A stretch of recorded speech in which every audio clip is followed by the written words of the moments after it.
All right. Shalom, shalom, everybody. This is John Craig.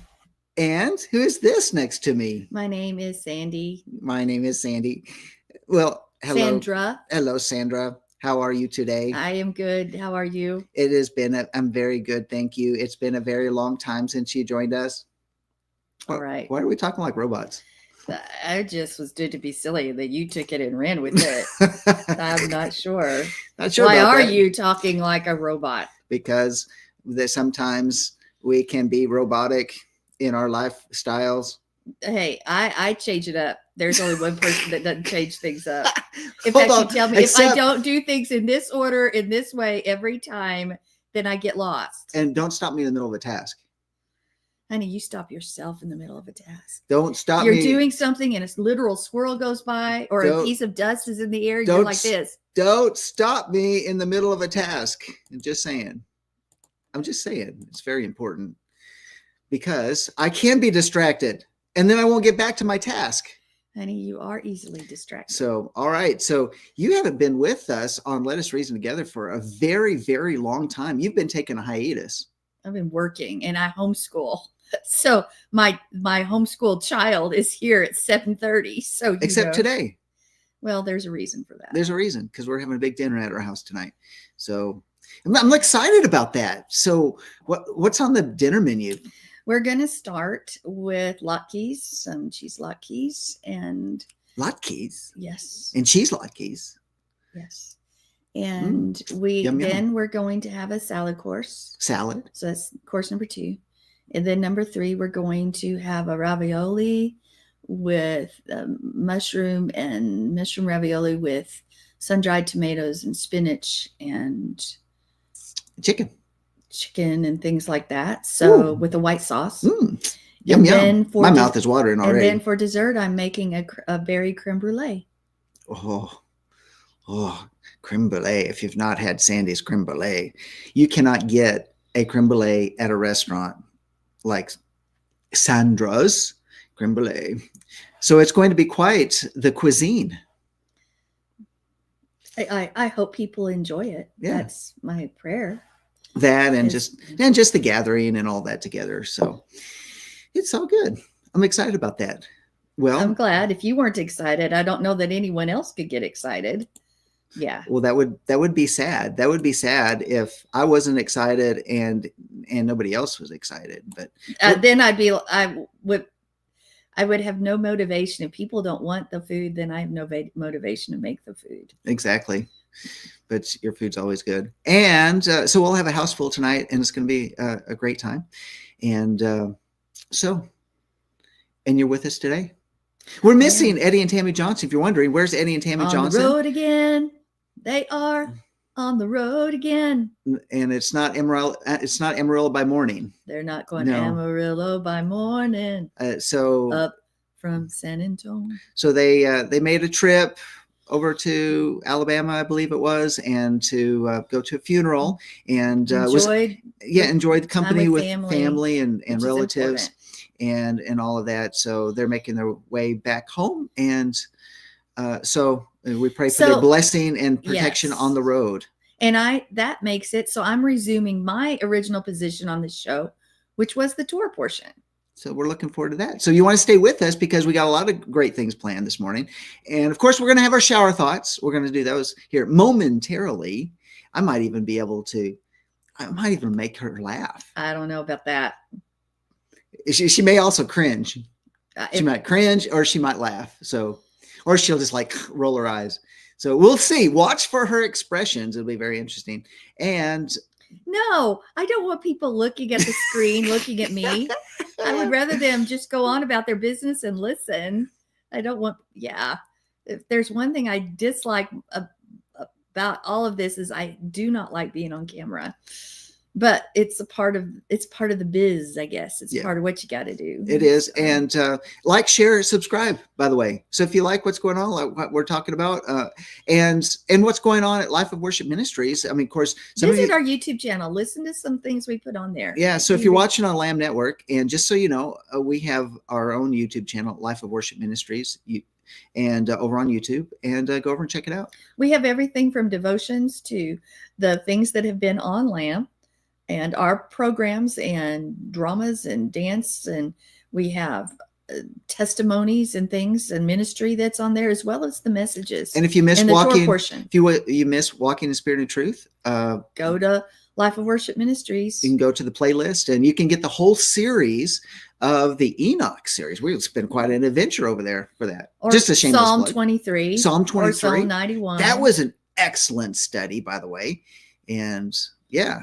And then also we did 2 Estras, or 4 Ezra. It depends on how you're looking at it. But we did a whole series on that. That was really interesting. They're all on there. So y'all go back, check those things out. And conferences. I'm about to start uploading a lot of our conferences. Eddie and Tammy's conferences there. We have Alyssa's Hanukkah conference. Yeah, that was good. That was really good, actually. Anyway, I'm about to upload a whole bunch of conferences, as well as all the Sukkot teachings from this year. I'll be up very, very soon. So excellent. All right. You ready for some shower thoughts? I guess so. But also, stay tuned, because at 9:00 or at the top of the hour, Torah Portion. So we've got the Torah Portion. Really looking forward to that, as Sandi is going to dig in for us and on those topics. And then of course, in 1 hour, at the half hour, 1 hour from now, a little less than a half hour from now, or hour from now, is the Uncensored News. You want to stay tuned for that as well. Of course, we'll have to drop the Life of Worship YouTube channel, but you can continue here on the Lamb Network or on Twitch. So here we go with some shower thoughts.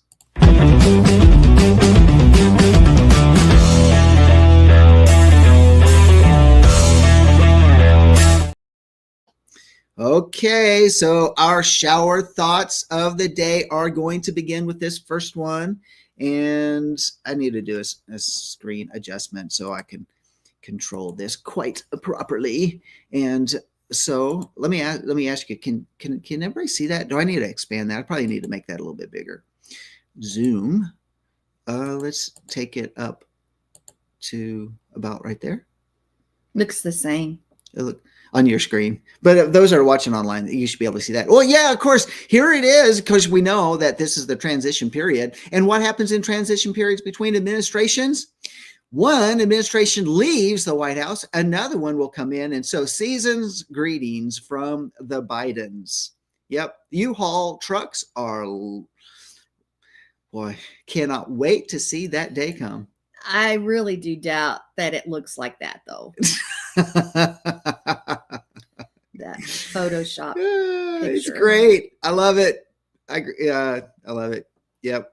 So there you go. That's our great expectation. And of course, you know this, by the way, these are I give credit over to Dr. Robert Malone and from his Substack. And this is part of his Friday funnies. And I'm bringing it for us, so everybody check it out. If you hadn't seen these memes, maybe you have already, if you're a peruser of the internet memes, but they're shower thoughts for the day.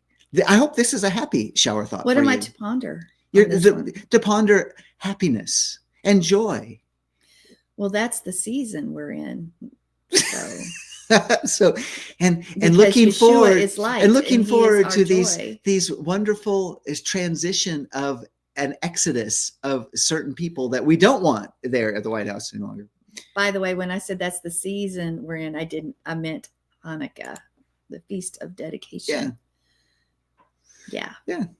Oh, and there's a comment, by the way, over here. It looks like Tammy put a comment. It says, Shalom, L-U-R-T, LURT fans, Let Us Reason Together fans. Sorry we couldn't be there. And so anyway, it's great. Hey, let's go into the next one. And this one, of course, we're having fun here. All right. Not that we're advocating anything about Santa Claus or Satan Claus, but nevertheless, if you know anything about the current events, how about this one? We have a Santa in his sleigh with his reindeers and presents on board.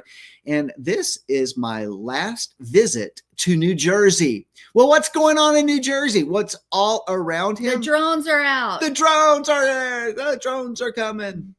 Isn't Paul Revere, something like that? The drones are coming. The drones are coming. No, that was not his. Oh, that was the redcoats. The red coat is coming. They didn't say that either. There's a red coat right there in that picture. He did not say that. He didn't say that. Paul Revere didn't say that. Okay. All right. Moving right along. So I just thought that was interesting. A lot of okay, maybe the drones. I'll have to say this. Alex Jones yesterday knocked it out of the park, talking about all the things going on with these drones over there in New Jersey, and the corporate and the government departmentalized, whole situation about the drone factor going on. He did a really good job on the Sunday show of Alex Jones. So y'all check that out. And he's posted it over on X. You can get the whole highlights of that show and his breakdown of what's going on. And, bottom line is, do you realize that there's legislation that is about ready to be passed? Because the old legislation is expiring, so they're going to renew it. But with point, and then back so here's the thing: draconian measures for use of drones. So public use of drones, they're going to start to crack down on. I don't think the government should be using them. So I guess, but they'll probably let Amazon, drop your drone off at the door, and Walmart, your pizza. Yeah, drop your pizza, Pizza Hut, drop your shipment off at the door by the drone. Yeah. Anyway, check out this one. Okay, how about this little meme? What do we have? We have a child building a snowman, and the Department of Critical Race Theory man shows up. Yes, he's probably armed. Can't have this. He says, "Is there any particular reason why you've made him white?" Don't get me started. Yep. You know what? You realize when I grew up, this is the way my mom said. It's like my mom was just like, people are people. People are people. And that's how I grew up. People are people. It didn't matter skin color or anything like that, or background or education. Honey, or we all any know of that that's stuff. been infiltrated, and that it's been beefed up over the last years because it's what the deep state wants. Because they want to cause division.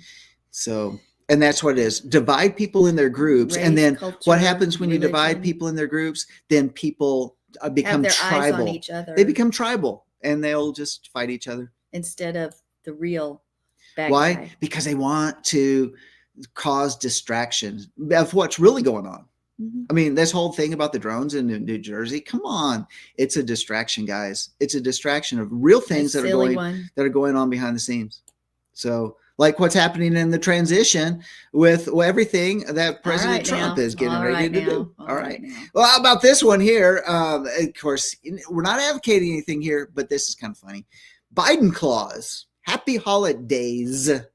And that's supposed to be Fauci? Yeah. It says, ho, ho, ho. No, you've been a very naughty boy. Good for you. Here's a pardon. Did he do that? I know Fauci has not been pardoned yet. But he hasn't been accused yet, has he? It doesn't matter. They're trying to do these preemptive pardons. That's wrong. But what's happened already, if anybody's been paying attention, is that there were 1,500 pardons and clemencies that were given by the White House this last week. And these are actually people that are incarcerated. People that are bad people. Yeah, people that are bad people. Oh, of course. Well, one of them was pre-incarceration, and that would have been Joe Biden's son, Hunter. But okay, did you want me to stay here? I do. Okay.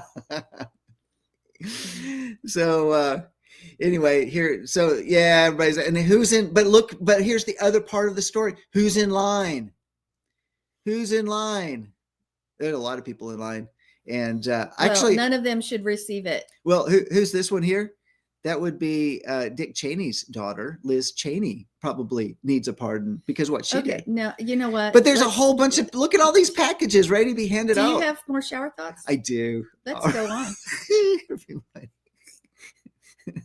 Like, share, subscribe. Okay, moving right along. How about this one? Really? We're still here? We're still on the pardons. Yeah, because look at this.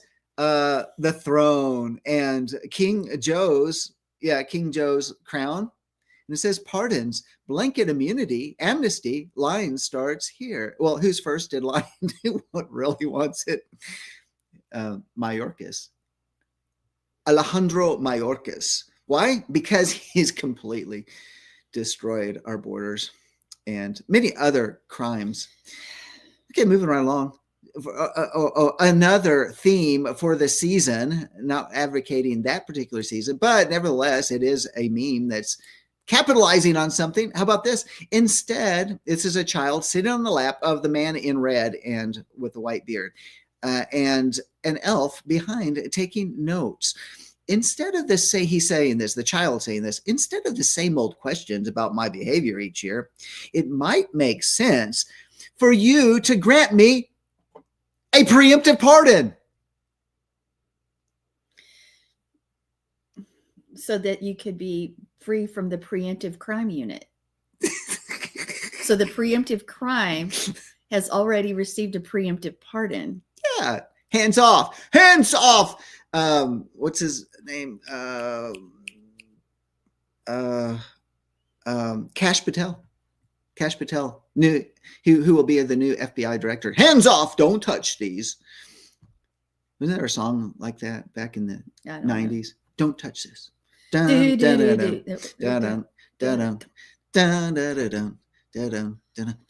touch this. Okay, there we go. Can't touch this. Can't touch this. Demented Joe's. You need to do the dance with it. Yeah, I would like to see that. I would laugh if you would do that. There's not room enough behind our chairs. I'll move and I'll move the chairs out and you can do it. And everybody will laugh. If your goal is to get them to laugh, they will laugh. It sounds like you know the dance better than I do because I have no idea. Well, then do your Joe Boxer dance. You know, that's so old and dusty that I would have to. Then do your I like to move it dance. Oh, goodness. Yes, folks, he has dances that all I can say is I have got to remember to upload that I like to move it dance that you've done. I've got to upload it. I like to move it. It's been uploaded before. Many have seen it. I like to move it. Mm-hmm. All right. So, yeah. We're still talking about pardons, John. I was thinking about Madagascar, the cartoon. Yeah, but look at your memes. Yeah, well, it speaks for itself. The arm of justice holding the scales, and I'm not laughing, by the way, if you've noticed. And the one in the scale is Joe Biden with an ice cream cone, and he says simply, "Pardon."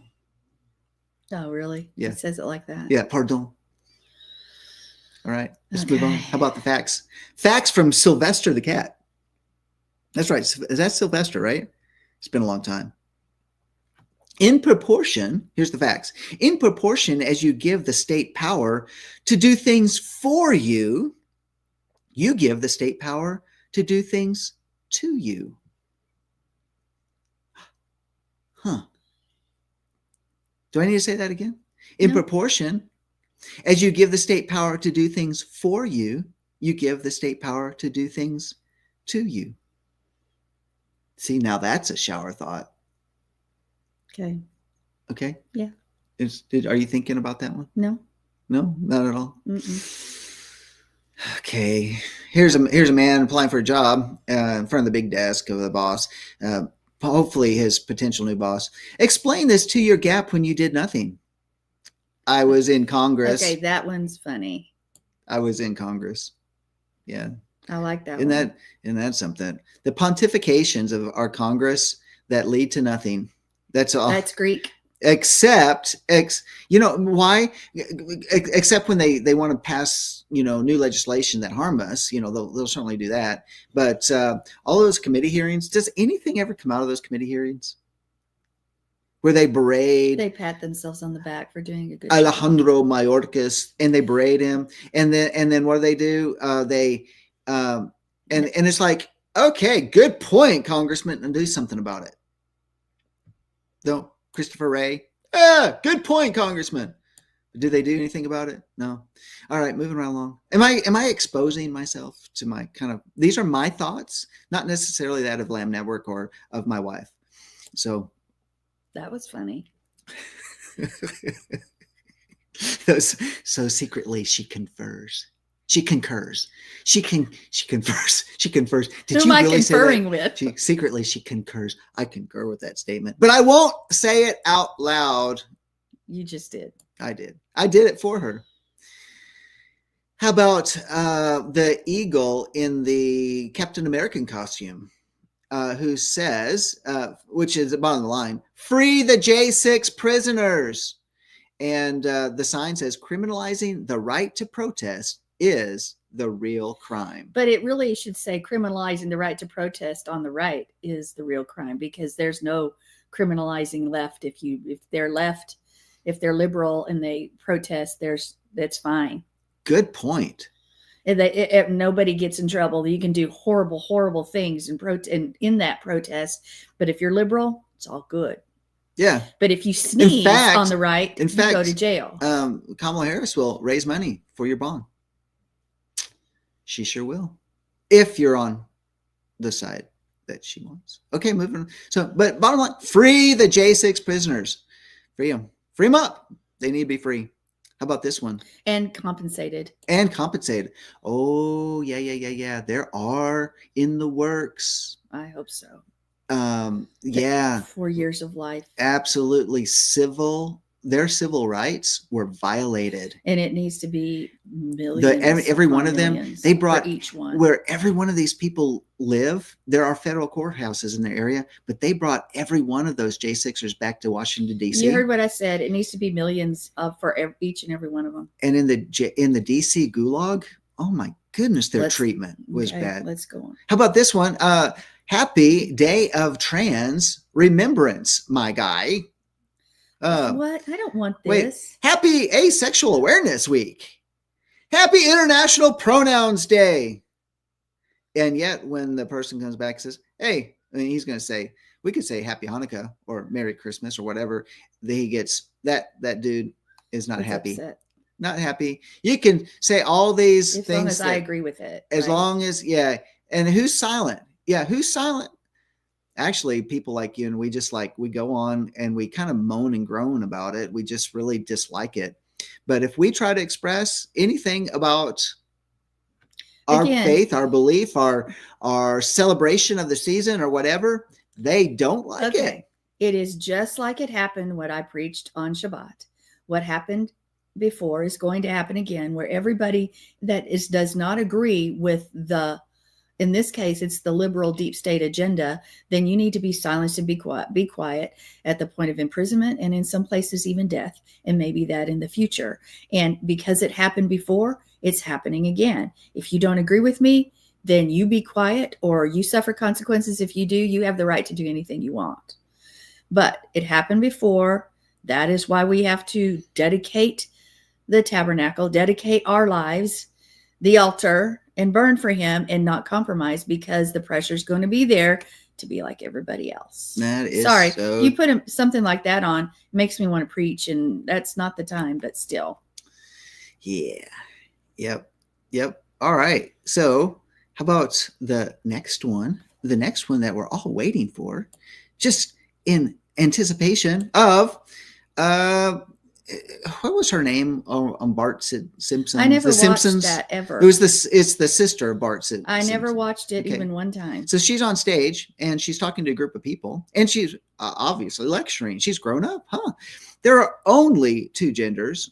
One goes to a gynecologist. The other goes to a urologist. Any other genders go to a psychiatrist. There you go. Now that's good. So do you always press the boundaries on the shower thoughts now? Do you always do that? Well, Dr. Robert Malone. I'm just asking you a question. Are we pushing the boundaries? Yeah. We're making fun. This is entertainment. But we're not liberal. I got to say, that's what I just talked about. So, yeah. Should I do this one?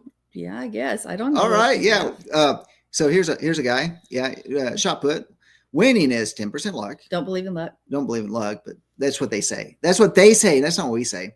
20% skill. We'd probably say more than that. But and then 70% saying, I now identify as a girl.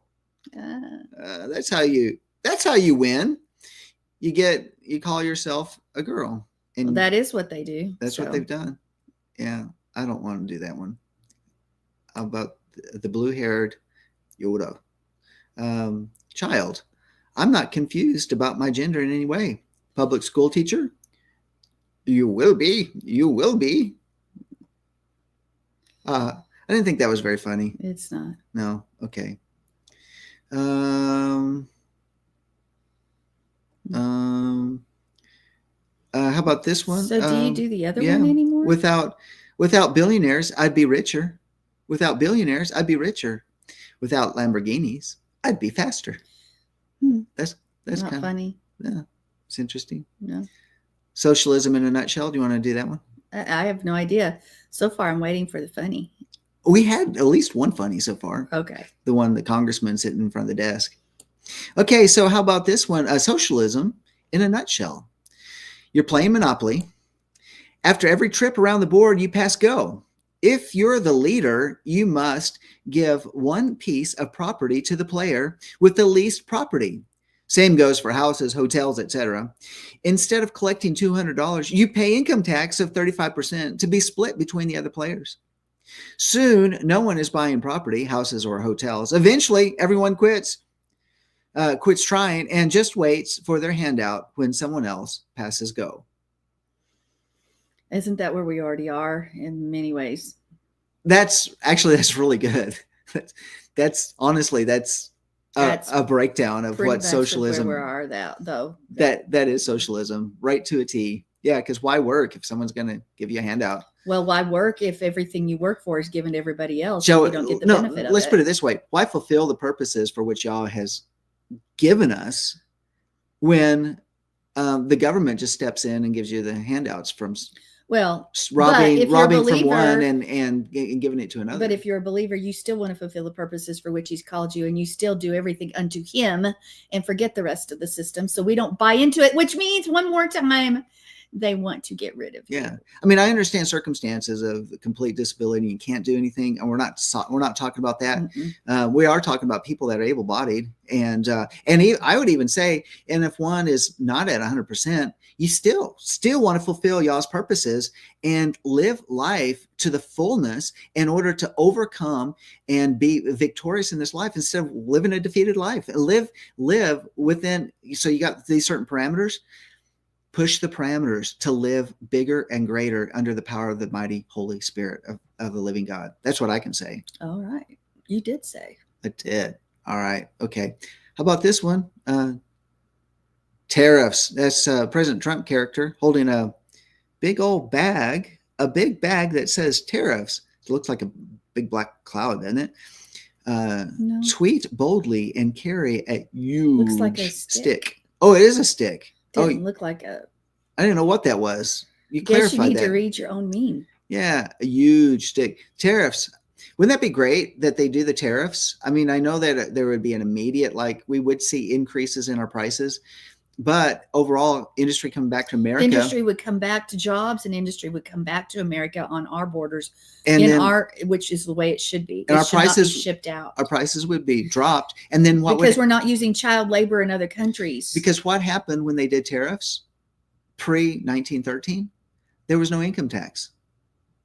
The tariffs took care of all of the stuff that our income taxes are supposed to be going to. Yeah. And aliens. It's almost time. It is. Can we land yet? No, too early. At the moment, they're trying to change the climate by stopping cow farts. Don't say that word on air. I think that's it. I think that's all we have time for. We're just going to have. So you don't do news from around the world anymore? News from around the world? No, I haven't done any headlines in a while because the headlines need refreshing. So yeah. So I was doing memes because those memes carry the headlines. Honestly. Okay. Yeah. Hey, y'all ready for the Torah portion? Miss Sandi, are you ready for the Torah portion? I don't know. Are you ready?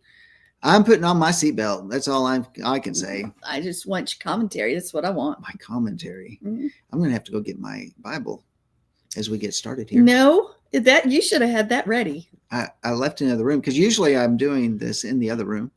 And so here we go. Torah portion. All yours. HaTorah, HaTorah, Torah. HaTorah, HaTorah, Torah. HaTorah, HaTorah, Torah. HaTorah,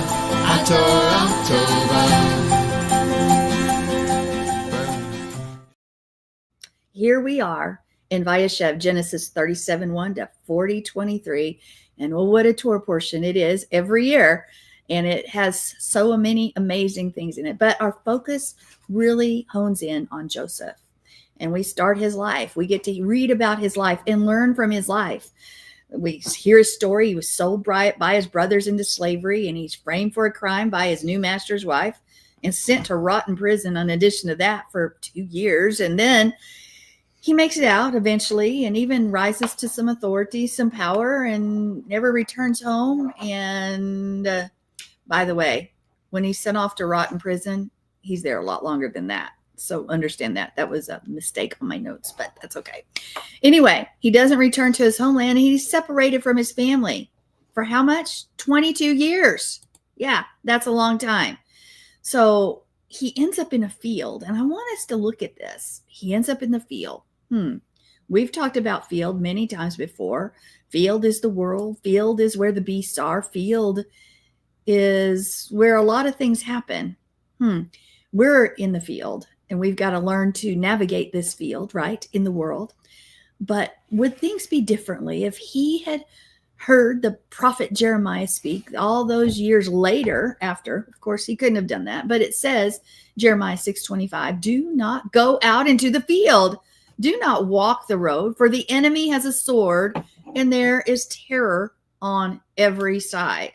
Where's their terror? In the field, in the world, in the field. Okay, so we're going to look at all of this for a moment, because we know that Joseph was held captive in many ways, but the Hebrew word for that is what is it? It is shavuth, and it is the one. It means the one who is formerly prosperous, such as Joseph, who had favor, who had a special garment. He became a captive. Do we become captive? I want you to think about these personal questions all the way through this. And here's this idea too that we see even in the beginning, because where's he sent? He is sent out, right? It says in Genesis 37:14 through 15, go now and see about the welfare of your brothers and the welfare of the flock, and bring word back to me. So he sent him from the valley of Hebron to Shechem. A man found him, and behold, he was wandering in the field. And the man asked, what are you looking for? Okay, so here is one big clue that we have about his captivity that's about to occur, because Hebron is the burial place of Avram and Sarah and Isaac and Rebekah and Yaakov and Leah in their generations later. But traditionally, it is the burial place also of Adam and Eve in the cave of Machpelah. But Joseph departs from the valley of Hebron, which is an anomaly for this text, because in Torah, Hebron is a place to which one ascends. One rises, not descends. So it's odd that it says the valley. But Joseph's dreams were signs that a plan was already in motion. I didn't say about to be in motion. It's a plan that's in motion.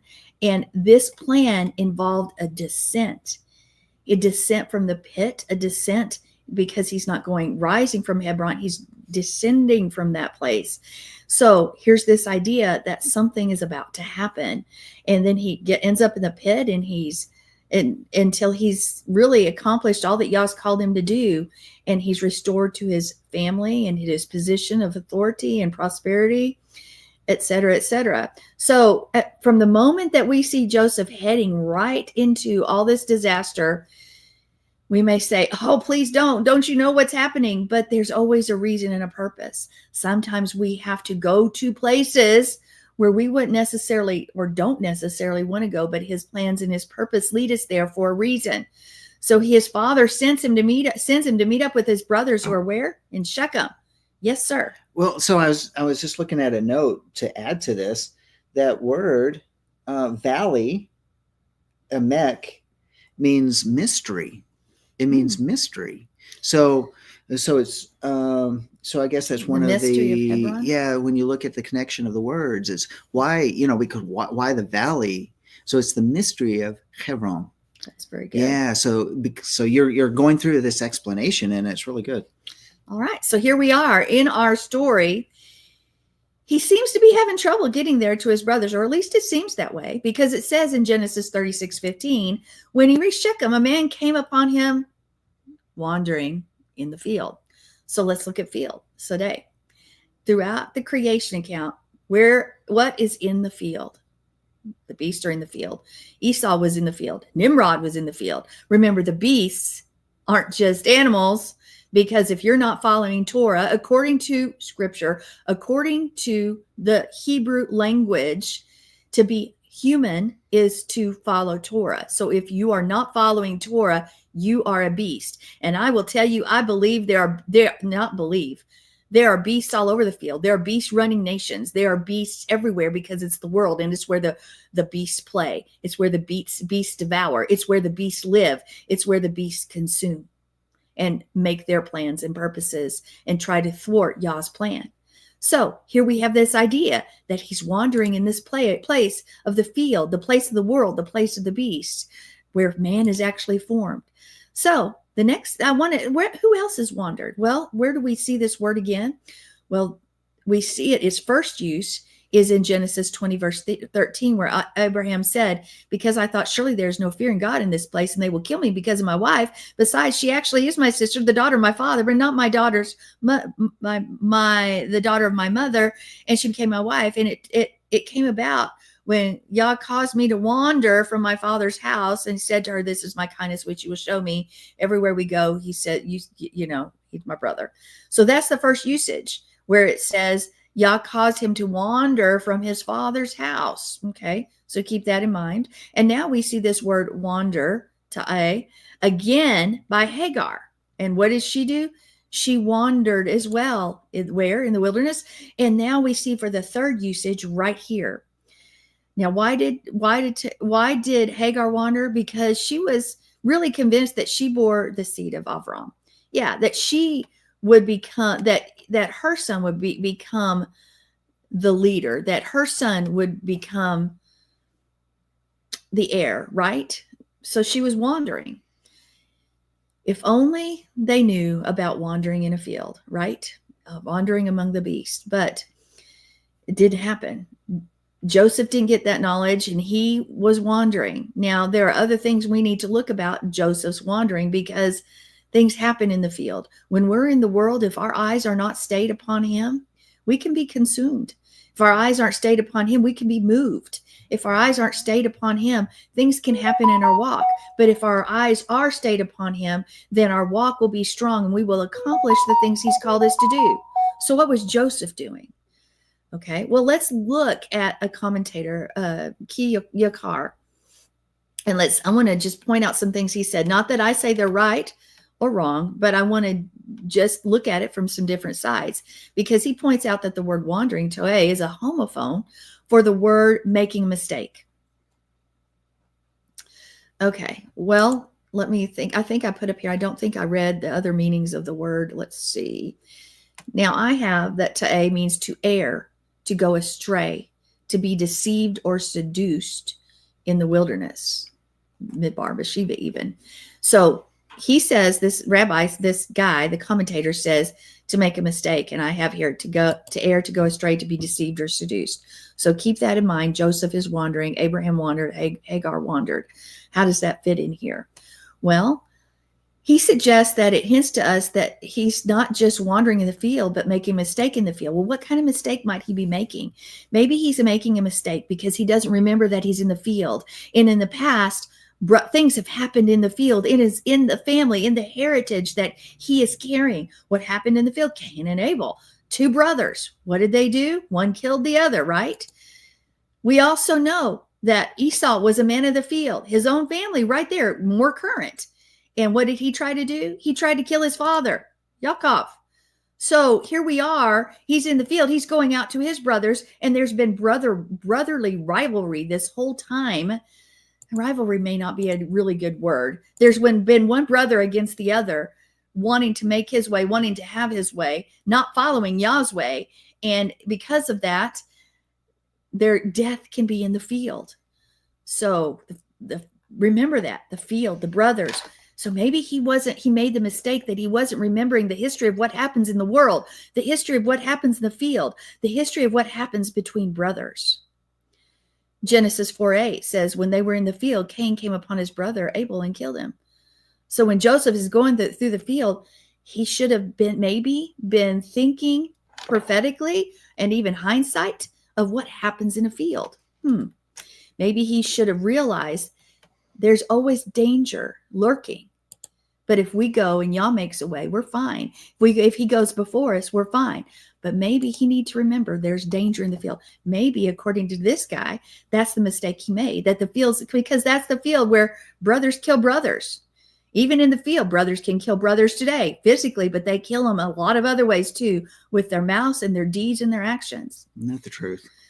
But is this a coincidence? Is it just a place, a common enough that field is used here just because? I don't think so.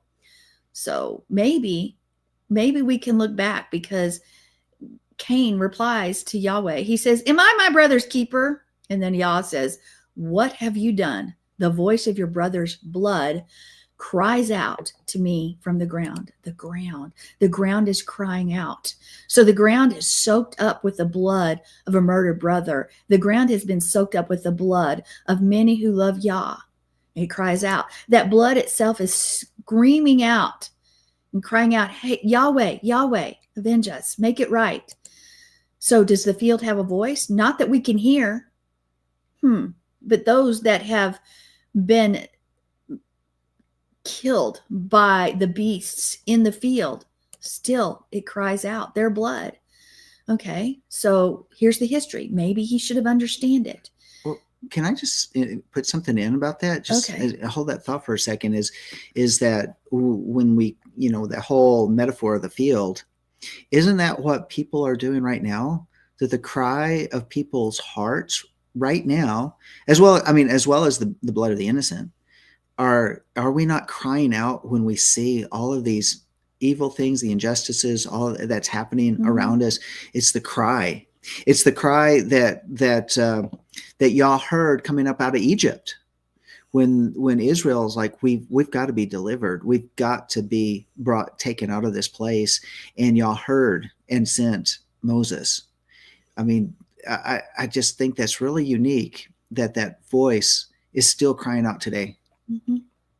It's interesting. So Joseph's in the field and his dad set him there. Jacob seems to be willingly oblivious to the lessons in his own experience of Esau in the field, or maybe he wasn't. Was he or wasn't he? So let's talk about authority for a minute.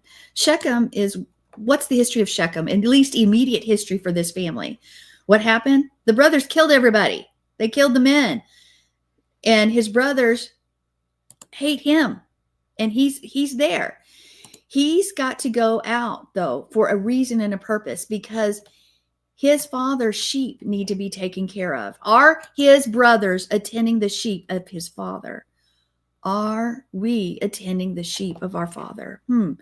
We need to be looking at the father sends Joseph out for a purpose. Are my flocks being taken care of? So he's to go out of the protection of his father, because Joseph is a type of Yeshua, and Jacob is a type of father. The father is sending the son to his brothers, and his brothers hate him. And Joseph comes to his brothers who hate him, just as Yeshua's brothers hated him. Now he saw a man. We can go into different levels of that to understand some things. I think we're going to save that maybe for Shabbat. But if we understand that Joseph represents Yeshua Messiah, but also the northern kingdoms of the 10 tribes, and also remember the shepherd of his own house. We're all scattered in the field right now. So he's a shadow picture of a shepherd looking for his sheep. So Joseph sent out looking for the sheep, and he can't find them. He can't find his brothers. He can't find the shepherds. Where are the shepherds? So he's wandering around in the desert. They had departed Dothan, and that we've talked about that before. And it says when they saw him afar off, even before he came near, they conspired against him to kill him. And they said to one another, look, This dreamer is coming. Come therefore, let us now kill him and cast him into the pit. And we shall say, some wild beast have devoured him. Well, that would actually be true, wouldn't it? Because the beast, his brothers weren't walking in Torah at the time. They weren't following Yah. So the beasts were devouring him. So we will see what would become of his dreams. But Reuben heard, and he delivered him out of the hands and said, let us not kill him. And it goes on from there. So the first thing that people do, and it goes on, they took his cloak off of him, et cetera, et cetera. And that coat represents authority. So what people want to do with men and women who are following? They want to strip them of their authority by their words, by their deeds, by everything. Let's strip them so that they remove the influence that they have, so that that their ability to touch others' lives and to influence other people's lives is removed. Well, that's what they did. They took off his robe. They took it off. And then, they could have killed him and just left it on him, but they didn't. Why? Because it was prophetic. Yeshua's clothing as the rabbi, symbolic of the word of Yah, his talit. What are they doing? The first thing the enemy does is remove the authority. And it's the first thing the brothers do. They remove the authority. And what's the true authority? It's the word of Yah. That is the true authority. And the enemy wants to remove it from the shepherd's mouth. So what do they do? What has he done? He said, you don't have to follow the Torah. You don't have to follow instructions. So he's removed their authority. If he destroys the shepherds, he removes authority from the people, and the shepherds aren't able to feed the sheep anything that will cause them to live and thrive. So what did Yaakov do? He sent him out to go check on the flocks. What's going on? Go check on my sheep. Are they being shepherded? Or are they wandering astray and alone? Are they being consumed in the field? Are they being consumed by the lack of shepherds? Think about that. But at least, maybe you say, but at least Yaakov should have known better than to send his son alone out into the fields, considering his own background. Because what's in the field? Violence also lurks in that field. The field, there's violence in the world. His brothers wanted to do violence and did do violence against him. So maybe he should know about the danger and keep Joseph safe, but that doesn't matter. If the father goes before us and makes a way, we go into the field. In fact, we are supposed to go into the field. We'll talk more about that, even though we know that what's in the field could potentially hurt us. Are we to go in the field? Ezekiel 34:6. You want to read that for me? My sheep wandered through all the mountains and on every high hill. Yes, my flock was scattered over the whole face of the earth, and no one was seeking or searching for them. So this here itself is connected to the father who sent to go out to seek his sheep. What was the motivator of Yaakov? He wanted Yaakov to check on his brothers because of his flock. They have flocks. He wanted Joseph to check on the brothers. Sorry, I misspoke. He wanted Joseph to check on the flocks. And those brothers represent the shepherds of Israel, the tribes. What are they doing? Were they feeding their flocks, or were they working in their own agenda, doing their own thing? Are we shepherding our father's sheep? Are we shepherding the flocks, our own families, our grandchildren, our children? What are we doing? Joseph is to make sure the sheep are being taken care of. He had to go out. He had to go out into the world. If we'll read Ezekiel 34:7-9. I just wanted to say something in the same Torah portion. Isn't it? It's interesting what kind of gives emphasis to that as well. The brothers are doing their own thing. Well, in this Torah portion, Judah takes off and he does his own thing. I mean, even though it's like after the Joseph incident, even still. Oh, it's connected. We'll talk about it's still that on connected. Shabbat. Yeah. There you go. So Ezekiel 34:7-9. Therefore, you shepherds, hear the word of Yahweh. As I live, says Yahweh Elohim, surely because my flock became a prey and my flock became food for every beast of the field, because there was no shepherd, nor did my shepherds search for my flock, but the shepherds fed themselves and did not feed my flock. Therefore, O shepherds, hear the word of Yahweh. Shepherds are not feeding their sheep. The brothers were not feeding their sheep. Joseph was sent to make sure the shepherds were feeding the sheep. Why do you think the enemy used the brothers to want to kill him? because the enemy doesn't want the flocks fed. Wow, isn't it? Wow, I'm just thinking about the opposition that we've had with even here in Amarillo, within the various religious communities, the denominational communities, whatever, is that why have they attacked us? Because we feed the sheep, and we have faced much opposition, even among other people that call themselves Hebrew roots or Messianic. And why? The only thing I can think is that we've not strayed from telling the truth and doing Bible things in Bible ways. And so the enemy and the world doesn't like that. The world, the field, the beast, the place of the beast, the place of violence. And what did? They stripped him of his tunic, his authority, and left him naked in the field, in the world. And they cast him in a pit that was empty. There was no water in it. There was no word in it. There was no life in it. And isn't that what the enemy does? Because history is still repeating itself. It's still happening. Even when the exact thing happens, though, we miss it. And we don't remember what happened before. And we fall into the same trap over and over and over again. And we're heading out into the same blood-soaked field. So here's my question. If this field is also violence, this place of violence, and it can leave us isolated, but yet Yah sends us there, because there is another symbolic meaning to that field. And a field is a place where we work. A field is a place where we grow. Think of Egypt. That's where Israel grew. So our work is in the field. We've got to go out into the world, because there's a lot of work to be done in Joseph's family, in Joseph's family, and in our family. So there's history of pain and conflict buried in the field. And there's much to be made known. And there's much that happens in the field. We know that. But if Yah goes before us and makes us way, if he's our shield and buckler, if he is our source, if we have our armor on, the field is the place we're supposed to go, because we are to go and make disciples of all nations. We're to go and feed the flock. And you can't do that if you're just sitting in your shelter.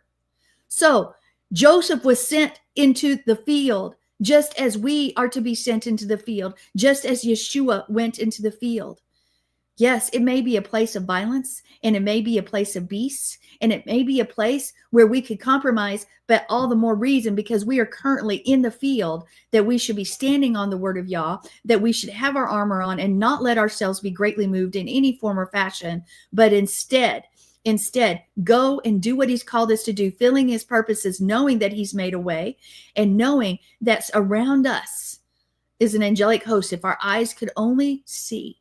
But we have to stay true with worship on our lips. Thank him, because praise goes first. But also knowing that he has got us, even in the field, in the place where the blood of others have cried out, that he has us, he leads us, and he protects us. We can't stay where it's warm and cozy. We need to go into the field, just as Joseph, but not wander. No, we don't need to wander. We need to stand, because we know what we know. You know, it makes me think about that verse where Paul records, we're in the world, but we're not of the world.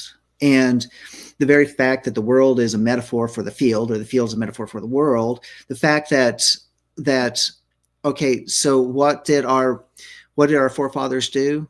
They were in the field. Abraham, what did he do? He was a shepherd of many flocks and peoples, and Isaac the same, Jacob the same. We have the 12 patriarchs. What were they? They were all shepherds. That's how they described themselves when they went down into Egypt. But what do shepherds do, and where are they? They're in the field. And yet in our modern society is that we find an isolation process in everything in our society. What does it want to do? It wants to isolate us even that much more, and to keep us from fulfilling the purposes for which Yah's called us. All the conveniences we were talking about in those in the memes earlier about socialism and the enticement, the seducing elements of socialism ultimately causes such a change of behavior that we vacate, or we give up our purposes. And And the very fact's like, well, I don't have to do anything, or I can't do anything. Then what's it do? Our purposes are then forfeited. We become isolated. We are in our houses. We become dependent upon the government systems. We're becoming dependent upon the medical systems. Our health becomes deteriorated. We can't even hardly move about. And then we refuse to do anything even about those things because we've become so dependent. And in that, we've become very lazy and apathetic and complacent. And therefore, then what does it do for our purposes for which Yah's called us? We abdicate them to somebody else. We just give them over that, well, somebody else is a preacher, somebody else is a pastor, somebody else has this title, whatever title, but that's not my purpose. I'm just going to sit here and watch YouTube videos. I'm just going to sit here and watch TV. I'm just going to sit here and fill my brain with stuff that some of it's good and some of it's just, pointless, but nevertheless, not even leaving and fulfilling the purposes by which Yah's called us. And that means that sometimes we got to leave our house. Sometimes we have to have social interaction. Sometimes that means that we have to be connected with the place where Yah causes us to reside right now, in order to get out, to break out of a comfort shell. To break out of that means that we have to leave the world systems where if we find ourselves in those circumstances, then we are of the world. We're in the world and of the world. And that's not where we're supposed to be. And this should be a wake-up call. And say, oh, Father, I need a shift. I need a break. I need a break in these patterns so that I can break out of what it is. And by the way, how often do we find ourselves, hanging out with the choir and finding people that will echo the same things that we have to say and never breaking out of that social group and say, well, ministering among ourselves is great. We need to take care of the flock. But what about those that are outside of the flock? Outside of the choir, outside of the places that we hang out with? We got to break out of those things. And if we don't do that, then what purpose are we really fulfilling in our lives? Amen. So anyway, I just some thoughts. Maybe we need to challenge ourselves. Maybe we need to dig down into not just, oh, let's pray about this. No, I'm talking about maybe we need to come to the place of Gethsemane and sweat great drops of blood to break out of this place we're at. We talked about last week's Torah portion. Jacob wrestled to the point of death, and he walked away different though. And so it's time. Yeah, it is time. So y'all be encouraged. Great Torah portion, Sandy. I'm so glad that you brought it. And y'all want to stay tuned. We're going to jump over to the next stream. We're going to have to drop the Life of Worship YouTube channel, and so that we can get over to the uncensored news. And so we'll see you on the other side. Thank you for being part. Shalom. HaTorah, HaTorah, Torah. HaTorah, HaTorah, Torah. HaTorah, HaTorah, Torah. HaTorah, HaTorah, Torah.